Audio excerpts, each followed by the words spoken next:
Hello दोस्तों, मैं as Goswami इज़ॉन। आज मैं आपको सुनाने जा रहा हूं 2008 में घटित एक भयानक और रहस्यमयी हॉस्पिटल की सच्ची कहानी, जिसने उस वक्त के डॉक्टरों, नर्सों और मरीजों की जिंदगी को हिला दिया था। तो बैठ जाइए, अंधेरे में अकेले मत सुनिएगा, क्योंकि ये कहानी है भूतिया हॉस्पिटल की। 2008 की बात है। मध्य प्रदेश के एक छोटे से कस्बे में एक नया सरकारी हॉस्पिटल खोला गया, वर्धमान जन चिकित्सालय। हॉस्पिटल बहुत ही आधुनिक था, लेकिन वहां पर एक पुराना मुर्दाघर मौचुरी भी मौजूद था, जिसे किसी ने छुआ तक नहीं था। लोग कहते थे कि वहां 1947 के समय से लाशें दफनाई जाती थीं और कई बार वहां अजीब अजीब आवाजें आती थीं। डॉक्टर रेखा नाम की एक ईमानदार महिला डॉक्टर को वहां रात की ड्यूटी लगाई गई थी। शुरुआत में सब ठीक था, लेकिन फिर एक रात रेखा को ऑपरेशन थिएटर से किसी औरत के चिल्लाने की आवाज आई, जबकि वहां कोई पेशेंट नहीं था। अगले कुछ दिनों में हॉस्पिटल के स्टाफ ने अजीब घटनाएं महसूस की। वार्ड नंबर 3 में एक पुरानी नर्स की आत्मा दिखाई दी, जो 1970 में ड्यूटी के दौरान मरी थी। हर रात ठीक 3 AM पर ऑपरेशन थिएटर की लाइटें अपने आप जलती बुझती थी। सीसीटीवी में एक काले साए को कई बार देखा गया, जो दीवारों के आर पार चला जाता था।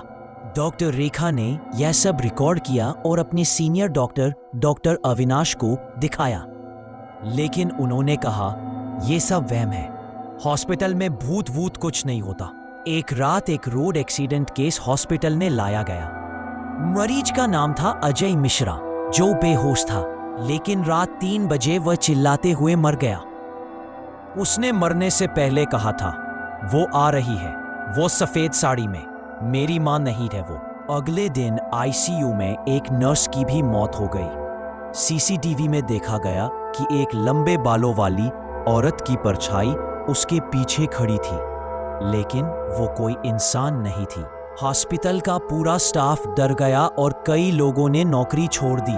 डॉक्टर रेखा ने अब ठान लिया कि वो इस रहस्य को सुलझा कर रहेगी। उन्होंने पुराने रिकॉर्ड्स खंगाले और पाया कि 1947 में उस हॉस्पिटल की जगह पर एक ब्रिटिश आर्मी जेल थी, जहां एक भारतीय महिला चंद्रमुखी को जिंदा जला दिया गया था, क्योंकि वो क्रांतिकारी सैनिकों की मदद कर रही थी।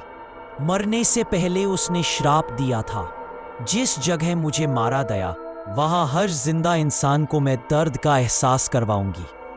अब सब साफ था, वो आत्मा चंद्रमुखी की थी, जो अब हॉस्पिटल में भटक रही थी। डॉक्टर रेखा ने एक स्थानीय अघोरी बाबा की मदद ली, जिन्होंने बताया कि चंद्रमुखी की आत्मा को मुक्ति चाहिए। वो मुक्ति तभी मिल सकती है जब कोई उसके लिए वो आखिरी चिट्ठी पढ़े, जो उसने अपने बेटे के लिए लिखी थी। रेखा को वो चिट्ठी हॉस्पिटल के मुर्दाघर में एक पुरानी अलमारी से मिली। जैसे ही उसने वह चिट्ठी जोर से पढ़ी, पूरे हॉस्पिटल में तेज हवा चलने लगी। ऑपरेशन थिएटर की लाइटें बुझ गई और फिर अचानक एक सफेद साया रेखा के सामने आकर रोने लगा। उस आत्मा ने सिर झुकाया और फिर शांति से मिट्टी में समा गई। उसके बाद हॉस्पिटल में कभी कोई हादसा नहीं हुआ। अब वर्धमान जन चिकित्सालय एक सामान्य हॉस्पिटल की तरह काम करता है। डॉक्टर रेखा की बहादुरी के लिए उन्हें राज्य सरकार की ओर से सम्मान पत्र भी मिला। उन्होंने आज तक शादी नहीं की, क्योंकि वो अब भी उस चंद्रमुखी की आत्मा को मां का दर्जा देती है, जिसने उन्हें बहादुरी सिखाई। कहानी खत्म हुई, लेकिन चंद्रमुखी की यादें आज भी उस हॉस्पिटल की दीवारों में बसी है।